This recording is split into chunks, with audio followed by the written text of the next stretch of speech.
Chapter 1. Everyone is dead.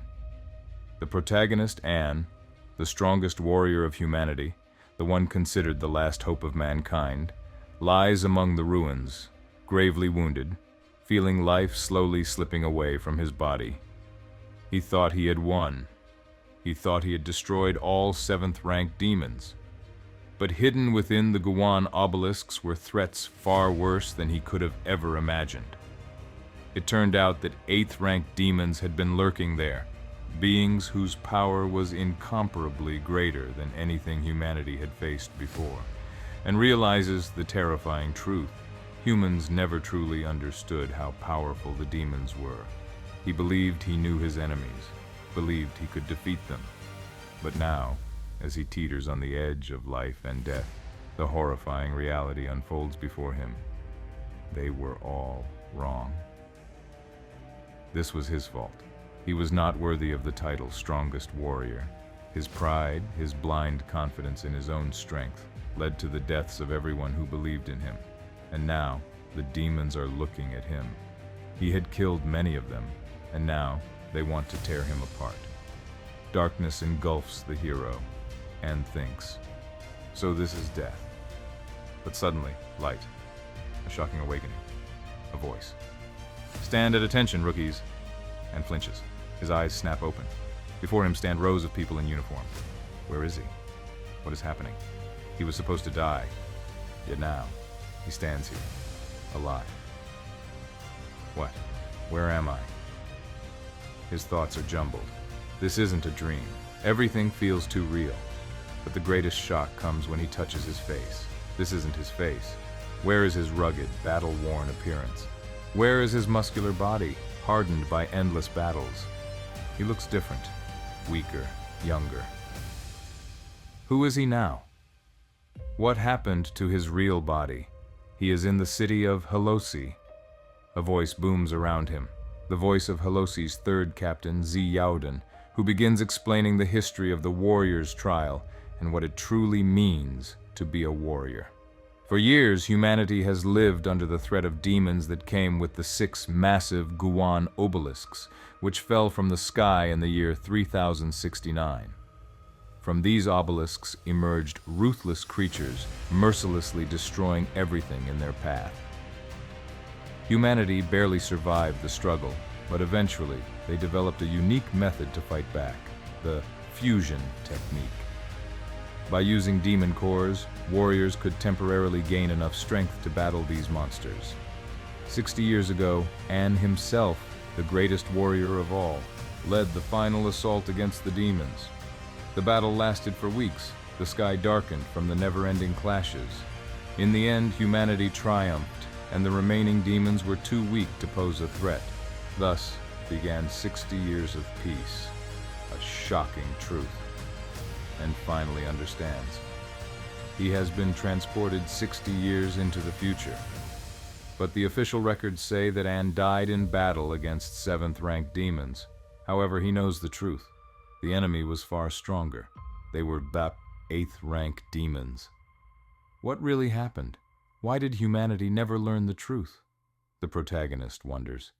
If no one knows that demons can be even stronger, that means humanity is still in the dark.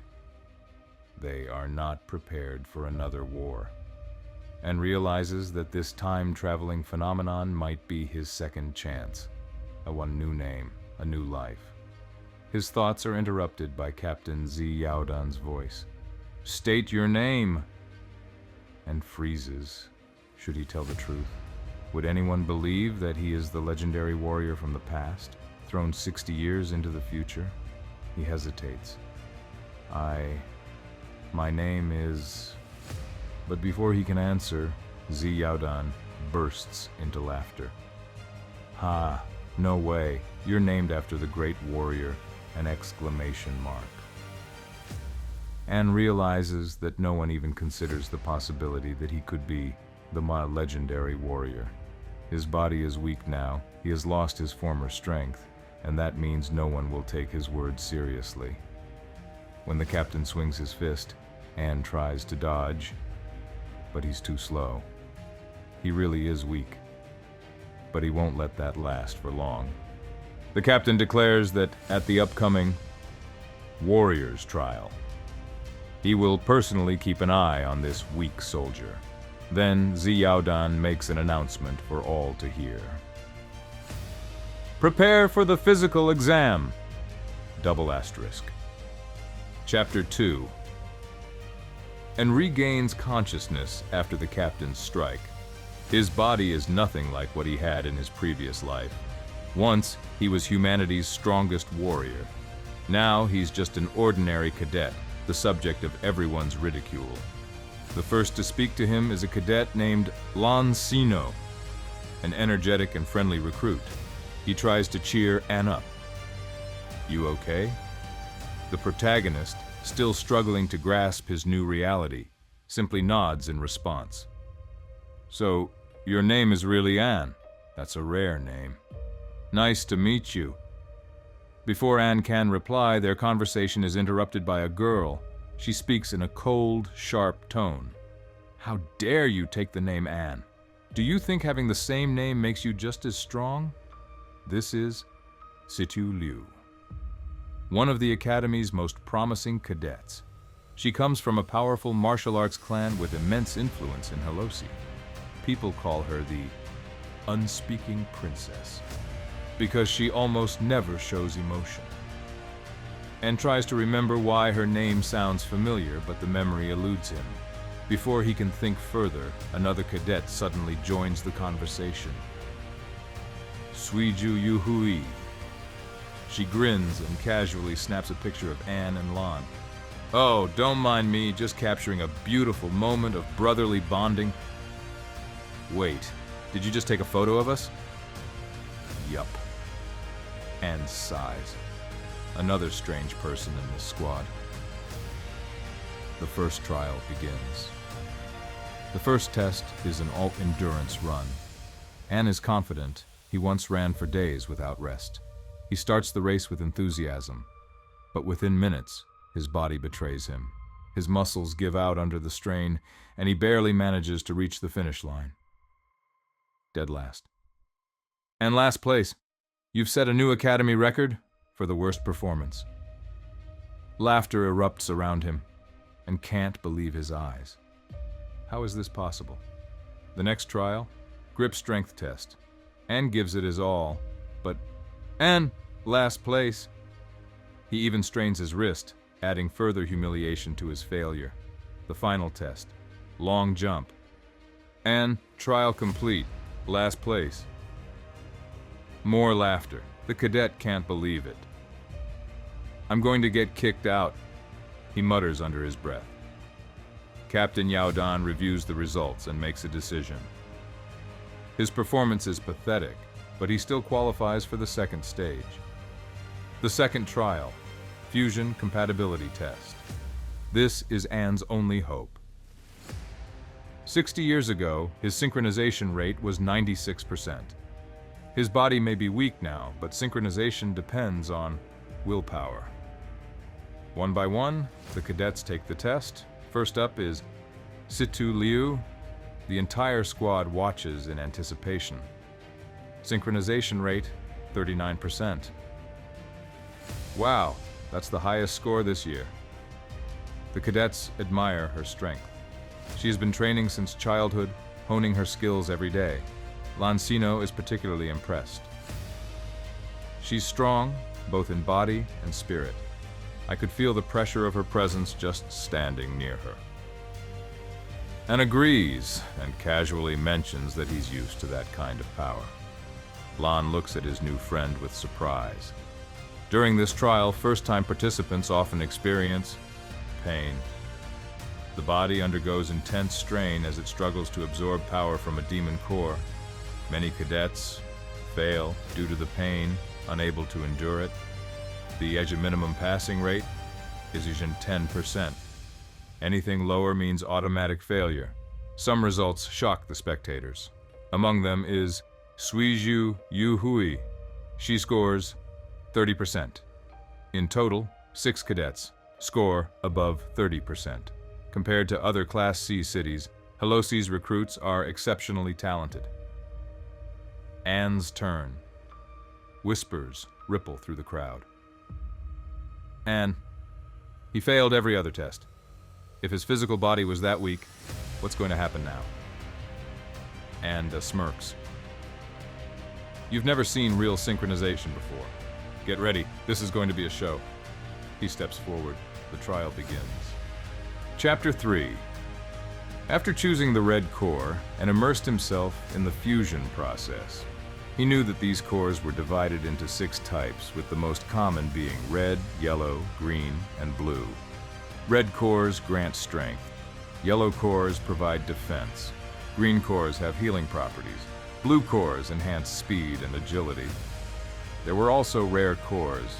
Purple ones controlled illusions, while black ones allowed manipulation of space and time. The synchronization process began, and focused all his willpower, knowing that this was the key to mastering the core's power. As soon as the procedure started, a powerful energy surge erupted.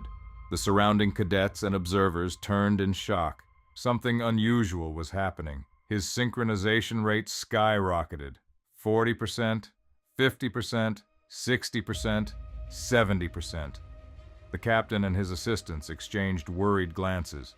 They had never seen someone reach such high levels so quickly. Was the system malfunctioning? But Anne knew the truth. This was his real power. In his previous body, his synchronization had reached 96%, and he had no doubt he could reach that level again. His goal was simple: prove to everyone that he was still the strongest warrior. But suddenly, just as his level hit 80%, something went wrong. His body began to tremble, overwhelmed by the unbearable strain. The energy flow suddenly stopped. His synchronization rate plummeted, falling all the way down to 10%. The room fell silent. The captain immediately ordered the system to be checked, but the technicians confirmed the issue wasn't with the devices. It was the core itself. According to them, it was defective, which could explain the abrupt failure. Despite the setback, An had technically passed the test, but most cadets mocked him. They refused to believe he had actually reached 80%, dismissing it as a system error.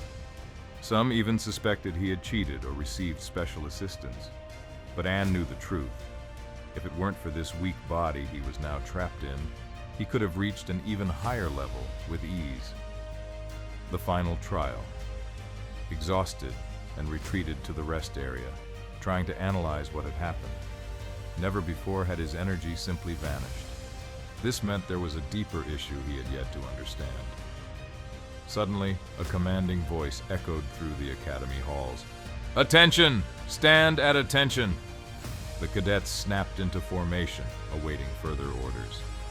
"Congratulations to those who have advanced to the final stage.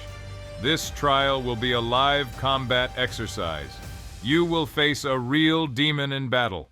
I hope each of you can handle this and return alive." The third squad, including Anne, was given immediate deployment orders. As they moved toward the testing grounds, Anne could feel the weight of countless stares around him. Some cadets laughed openly, others watched with disdain. A few observed in silent curiosity. His performance in the second trial had drawn attention, and now everyone was watching. As Anne walked, a small fragment of his red core and 3 black sticks slipped from his clothing without him noticing. But someone did notice. The captain, who had been carefully monitoring every cadet, caught sight of the falling objects. His eyes narrowed, but his expression remained unreadable. He studied the fragment on the ground, his gaze lingering on it as if it held great significance. "Interesting. Let's see what you do next." Muttering under his breath, the captain watched as Anne rejoined the others. Something told him this cadet was far more dangerous than he appeared, and in the upcoming blind hunt, he might just be the biggest surprise of all.